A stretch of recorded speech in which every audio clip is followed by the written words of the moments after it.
રાજકોટ પોલીસે B division વિસ્તારમાં આતંક મચાવતી કુખ્યાત ઇબલા ગેંગ સામે પોલીસે ગુજસી ટોક હેઠળ કડક કાર્યવાહી હાથ ધરી છે।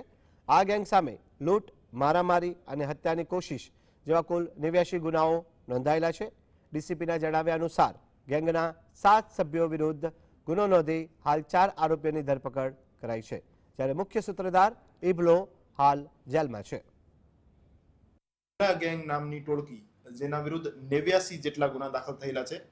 એમાં 4 ખૂનની કોશિશ, 5 લૂંટ અપહરણ, 11 રાયોટિંગ, 1 છેડતી અને 29 મારામારી અને બીજા પ્રોહિબિશન અને આર્મ્સ એક્ટના ગુના દાખલ થયેલા છે। આ આરોપીઓ પૈકી ગેંગ લીડર ઇબ્રાહિમ ઉર્ફે ઇબલો જે છે અને એક જાવેદ ઉર્ફે જવલો, એ બંને આરોપી જેલમાં છે હાલમાં। અને આ સિવાયના 4 આરોપીઓ સલીમ ઉર્ફે સલિયો, મહેબૂબ ઉર્ફે મેબલો, અશરફ અને લખન હાલ ક્રાઇમ બ્રાન્ચના શકંજામાં છે।